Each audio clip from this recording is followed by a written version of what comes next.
Olá pessoal, meu nome é Eliane, sou da 10ª turma da faculdade. Nós vamos abordar o tema puerpério normal e patológico e lactação. O conceito do puerpério normal é aquele período que se segue logo após o parto. Acabou de nascer o bebê, começa já o puerpério. E é importante a gente saber que vão ocorrer manifestações involutivas dos órgãos e que durante a gestação tiveram alterações. Então volta para o estado anterior à gestação, com exceção da mama que a gente vai ver com características específicas. O puerpério imediato, ele vai até a hora do nascimento do primeiro dia até o 10º dia, o tardio até do 10º ao 45 dias e o remoto até 60 dias. Então o puerpério todo acaba durando 60 dias. A primeira hora, que é a hora mais importante, que é o período de Greenberg, que a gente chama. Por quê? Ocorre uma retração desse útero.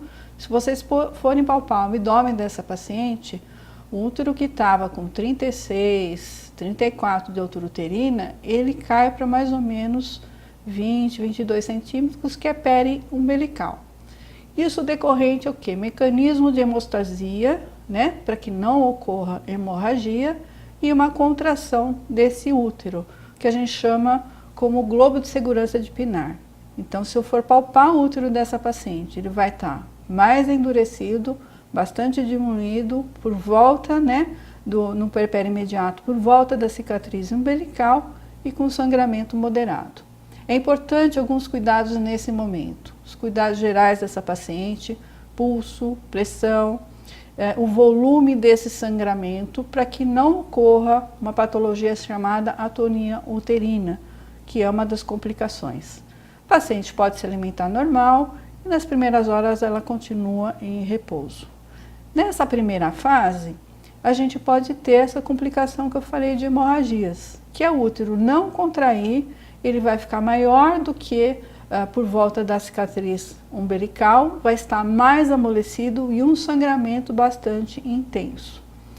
Outra complicação são lacerações do trajeto do canal de parto. Às vezes eu tenho laceração de colo, que é o que está sangrando, então aquele útero está contraído, mas o colo está sangrando. Ou lesões na vagina. E também a presença de restos placentários, por isso que é importante na dectação eu avaliar essa placenta, saber que ela está com os cotilédonos íntegros, né, que não ficou nenhum resto dentro do útero.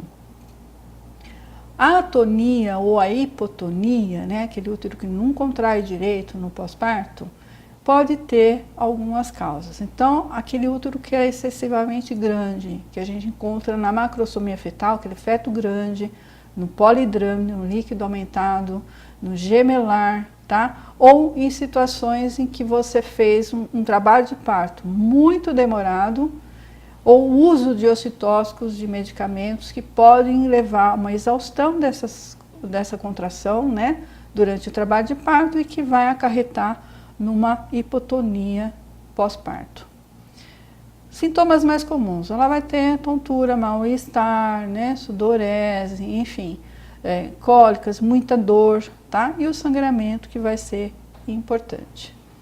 É importante a gente avaliar essas queixas da paciente, fazer exame físico geral para ver as condições gerais dessa paciente, ver se ela não está evoluindo para um choque também, tá? E o exame específico, que é para ver o tamanho desse útero, se tem contração, se está bem, aquele globo de segurança está firme, né? E o sangramento, como é que está. Sempre que eu tiver dúvidas em relação ao trajeto do parto, se teve laceração ou não, ou se a cicatriz, por exemplo, de um epísio ou de uma laceração está sangrando muito, eu avaliar essa paciente e corrigir o que está sangrando, tá?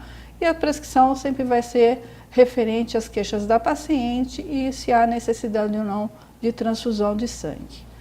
Como a gente falou, no 4º período de Greenberg, que é essa primeira hora, que vai ser importante esses cuidados mais intensos.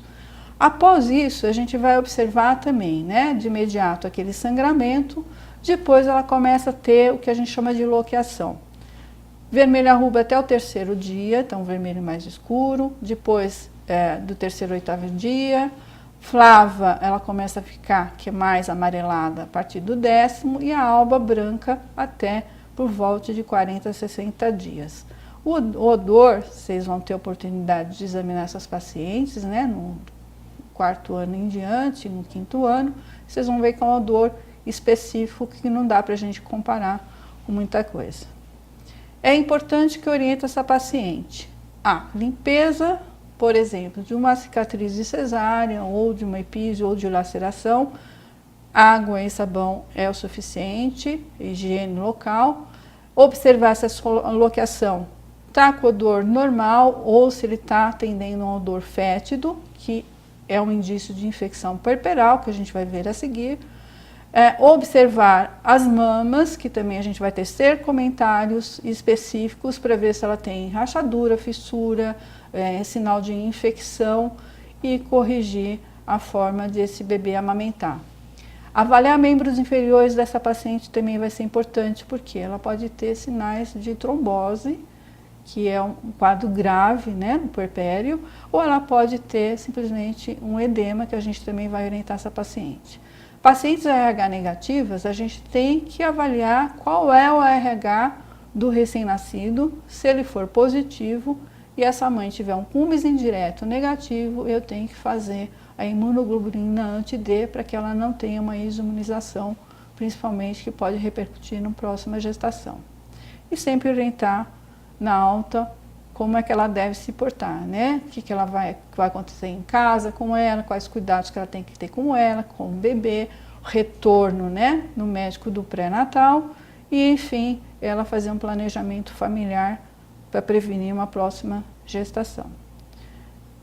A infecção puerperal é um dos casos bastante graves que a gente tem e, infelizmente, a gente convive com isso, não tão infrequente. É uma infecção que aparece nos 10 primeiros dias do pós-parto, com exceção do primeiro dia. Por que isso? No primeiro dia, às vezes, ela tem um aumento de temperatura que é normal, tá? Então, a gente não vai considerar, se ela tiver aumento de temperatura nesse período, como infecção. A partir do segundo dia, sim, se ela apresentar, a gente vai considerar. E sempre acima de 38 graus, 2 tomadas pelo menos, tá? E a loqueação, que eu falei que ela tem um odor sui generis, ela começa a apresentar um odor desagradável, fétido, né? Que é importante a gente observar. E o útero, aquele que estava bem contraído, o que acontece? Ele começa a não ter uma contração importante, ele fica hipoinvoluído, amolecido e bastante doloroso, que é a tríade de Boom que a gente chama, tá? Por que acontece isso? Quais são os fatores, né, que acontece nessa situação? Baixo nível socioeconômico, pacientes que têm anemia, desnutrição, outras doenças associadas, como diabetes, por exemplo, ela tem maior chance de infecção. Ou ela já apresenta alguma infecção, né? Por isso que é importante, durante o pré-natal, eu tratar uma secreção vaginal, um corrimento, tá? Uma gardnerella. A gente agora rotina a gente pedir a pesquisa do Streptococcus grupo B, porque pode a infecção não só nela, mas também consequências para o recém-nascido e outras infecções. Pacientes que têm hemorragia também, ela tem uma propensão maior a ter esse tipo de problemática, que é a infecção puerperal. Pacientes com incompetência istmo-cervical, que é o IIC, tá? Ou pré-natal inadequado, ou pacientes que têm algum outro tipo de problema no útero, têm uma propensão maior a ter também infecções. Então, a gente tem que ficar durante o pré-natal atenta a esses casos para evitar esse tipo de problema. Parto muito prolongado, muito demorado, traumático, né? Ou fez um fórceps, teve várias lacerações, ou uma cesárea que teve contaminação, ou a paciente teve ruptura prematura de membranas ovulares, né? Que é a perda de líquido amniótico. Durante muito tempo, muitas horas, ela tem uma propensão maior a ter infecções, tá? Importantíssimo, número de toques vaginais. Quanto mais a gente tocar essa paciente durante o trabalho de parto, maior chance ela tem de ter infecção. Então, não é para ficar tocando a paciente toda hora. A gente toca conforme necessário, tá? Negligência em relação à sepsia e antisepsia. A gente tem que tomar cuidado com isso quando for fazer os procedimentos. E cuidado também, mais uma vez, como eu falei, com as hemorragias, porque isso tem propensão em relação à perda e à infecção, tá? No pós-parto também, pós-parto imediato, como a gente falou no quarto período, se ela tiver uma perda de sangue muito grande e uma contaminação da ferida operatória, vai ser fator predisponente para essa infecção. Aqui vocês estão vendo grupos de muitos agentes infecciosos, mas a gente tem que sempre lidar com aeróbios gram-positivos, gram-negativos, tá? E anaeróbios gram-positivos e gram-negativos. As formas clínicas que a gente tem dessas infecções, ela pode se restringir apenas ao períneo. Por exemplo, ela fez uma epísio, teve uma laceração de períneo e teve a infecção localizada, tá? Ou essa infecção subiu e foi para o endométrio. Ou pode pegar os paramétros, que é a parametrite. Ou pode pegar os anexos, que é a anexite. Ou uma infecção generalizada, levando às vezes até um choque séptico, ou um diagnóstico diferencial da tromboflebite, que é mais difícil a gente fazer. São diagnósticos de exceção, tá? Mas eu posso ter uma infecção generalizada por conta dessa infecção que às vezes começou localizada e se estendeu.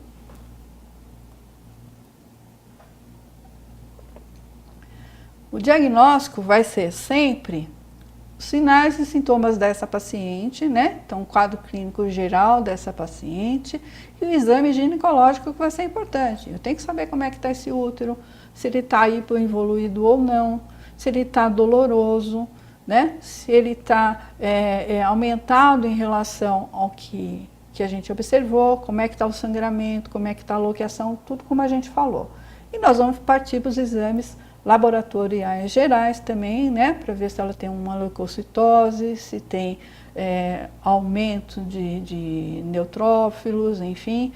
Ou se, às vezes, partir para exames complementares, como ultrassom, que a gente possa estar desconfiado que ficou algum resto placentário, no caso, tá? Ou a gente tem suspeita de uma tromboflebite, que é mais raro, então eu posso fazer uma flebografia, por exemplo. Ou eu não sei qual é a causa exata, eu posso colher uma cultura dessa secreção vaginal, da loqueação, e ver qual agente está levando a essa infecção, tá? Dependendo da forma clínica, é um tipo de tratamento. Se é uma infecção localizada, né, perineal, eu vou só fazer tratamento local, limpeza adequada, né, analgésico e entrar com antibiótico, principalmente se ela tiver febre, dor, hiperemia e secreção local ou sinal de necrose. Aí eu vou entrar com antibiótico, tá? Se essa infecção pegar o endométrio, é uma dor um pouco mais localizada na palpação do útero, tá? O útero fica extremamente doloroso, só de você encostar já dói, hipoinvoluído e bastante amolecido, chamada de tríade de Boom. E a loqueação está bastante fétida, tá? Então é um caso já mais grave do que o localizado. Se ela tiver parametrite, que está pegando os paramétros, ela vai ter uma febre mais alta, comprometimento geral mais importante, né? E se eu não tratar adequadamente, ela pode evoluir para uma pelviperitonite, que é muito mais grave, com abscessos, não só na pelve, mas às vezes perto do fígado, embaixo, no abdômen todo, tá? O que vai complicar bastante esse puerpério, tá? Então, às vezes eu tenho que lançar a mão de ultrassonografia para poder avaliar esses abscessos, puncionar se for o caso, drenar e às vezes, na maioria das vezes a paciente vai para uma cirurgia para a gente fazer essa drenagem e a limpeza do abdômen. Dependendo da gravidade, às vezes a gente tem que tirar o útero dessa paciente. Ela pode evoluir ainda pior com um quadro de choque séptico, que é bastante grave, com uma mortalidade altíssima. E lembrar que às vezes a gente tem o Clostridium, que é o indicador de tétano, tá? Essas pacientes geralmente estão internadas, vão para dieta, ou dependendo se vai para cirurgia, vai ficar em jejum, corrigir todas as dificuldades de hidroeletrolítico, fazer com que esse útero contraia, limpar se for uma cicatriz de cesárea ou uma laceração vaginal, limpar, os analgésicos, antibióticos, né? Fazer drenagens se for necessário, e os casos mais graves a paciente está em UTI. O tratamento cirúrgico vai, além da drenagem, como a gente falou, a gente pode fazer uma curetagem uterina, se a gente suspeitar que tem algum resto, tirar, limpar essa cavidade, tá? Limpar a cavidade pélvica também, abdominal, se for necessário, retirar esse útero e principalmente retirar o colo do útero. Então tem que ser uma esterectomia total. Porque se eu deixar o parcial, deixar o colo do útero, eu vou manter essa infecção lá. Então não é interessante. Concluindo, a infecção puerperal é aquela que acomete logo após o parto. A maioria das vezes está associada a parto cesárea, ao número de toques vaginais também. Sempre ver quais são os agentes microbiológicos que estão agindo naquela situação, tá? Sempre vai depender do tratamento do local que tiver acometido. Diagnóstico tem que ser clínico, laboratorial, mas principalmente clínico. Nós temos que ficar atenta a essas pacientes em relação à infecção. Tratar sempre adequadamente e prevenir, que é a melhor coisa. Então, se eu tenho uma paciente que está em trabalho de parto, evitar o número de toques repetidos, evitar rompimento de bolsa muito precoce, evitar que ela tenha um parto muito demorado, e a cesárea a gente ter uma asepsia, antisepsia rigorosa em relação a isso e tomar todos os cuidados de precaução. Em relação à infecção puerperal, era isso que eu tinha para falar. Vamos tecer agora alguns comentários em relação à lactação. Como é que ocorre? A gente sabe que a glândula mamária, ela sofre diversas alterações durante a vida da paciente, da mulher. O crescimento mamário, que a gente chama de mamogênese, depois começa o início da secreção láctea, que é a lactogênese, que a gente vai abordar aqui, e a lactopoese, que é a manutenção dessa secreção láctea. Então é importante que a gente saiba disso. O que acontece com a mama durante a gestação? Ela começa a ter algumas alterações, que é uma hipertrofia dos ductos, tá? Galactíferos, aumenta a vascularização, que a gente chama de rede de Haller, aparece como se fossem uns pontos aqui na região da auréola, uns pontinhos que a gente chama de tubérculos de Montgomery, e o borramento da auréola primária, que passa a ser chamada de auréola secundária. E o aparecimento do colostro, que é a secreção que vem antes do leite, né, uma secreção importantíssima, rica em imunidade da mãe que passa para o feto e em proteínas, e que vai ser importante a gente orientar essa paciente que o colostro vem antes, porque elas acham que é um leite fraco, que não vai ser importante para o bebê, e muitas vezes elas não dão o colostro. A produção do leite, ela vai depender de vários fatores. Uma das coisas são os níveis hormonais adequados dessa paciente, principalmente prolactina e ocitocina, que a gente vai tecer comentários. Além disso, do esvaziamento dessas mamas, né, de uma forma adequada. Em relação a isso, o importante é que o bebê tenha uma pega em relação à mama adequada também. A prolactina é um hormônio que ele é secretado principalmente depois das mamadas. Então, o fato do bebê sugar aumenta a prolactina no sangue. Com isso, vai aumentar mais a produção desse leite, tá? É importante que essa paciente receba orientação que ela tem que amamentar à noite.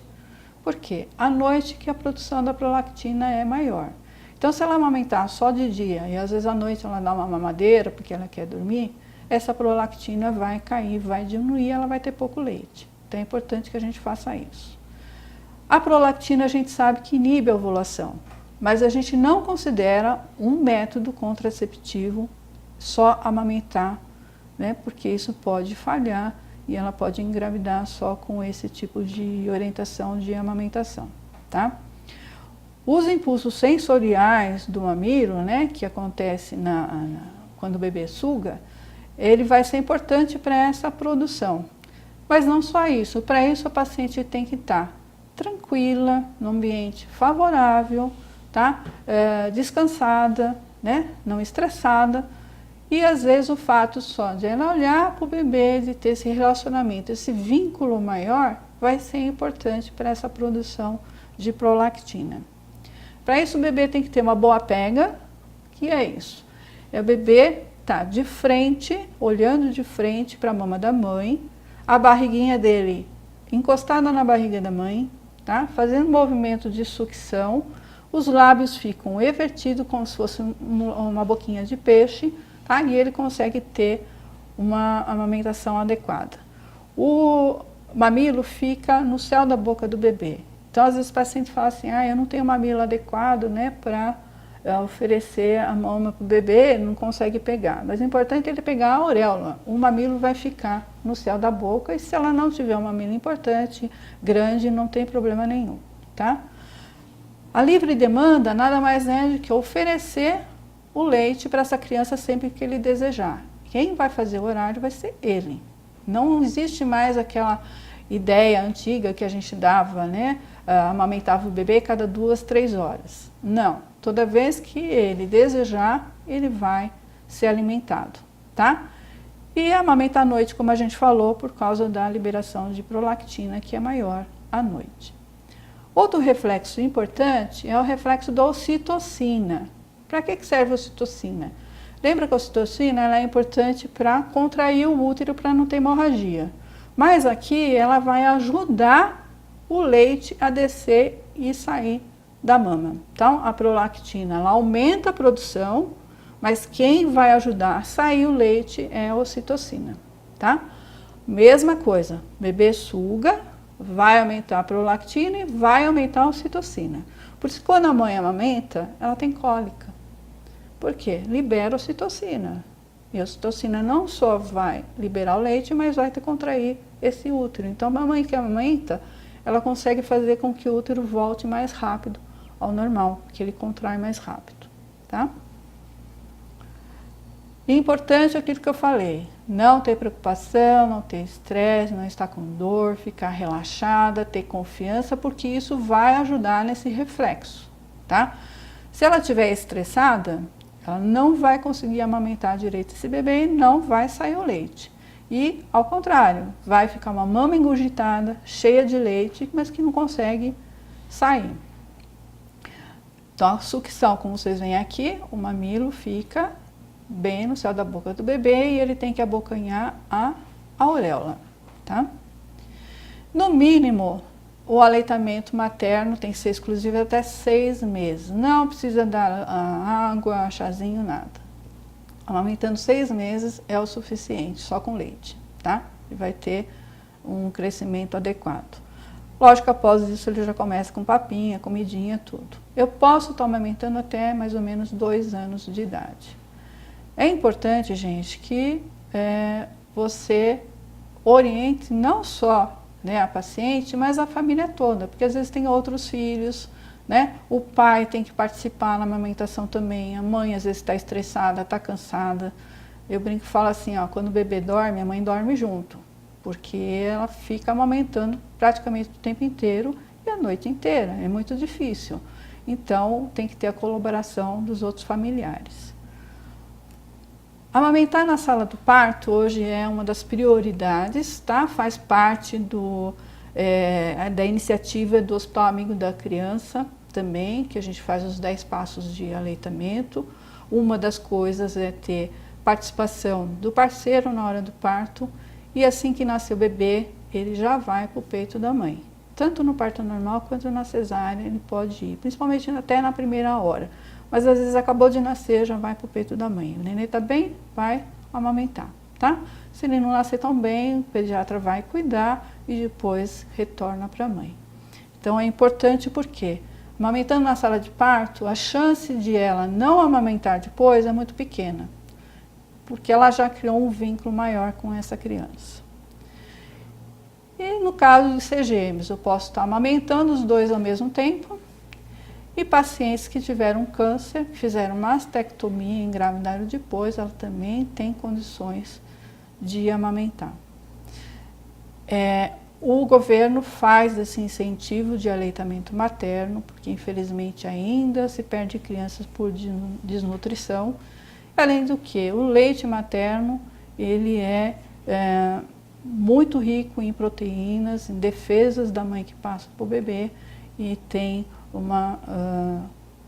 não se compara com leite artificial. Então, uma prioridade que a gente incentive essas pacientes a amamentarem. Obrigada.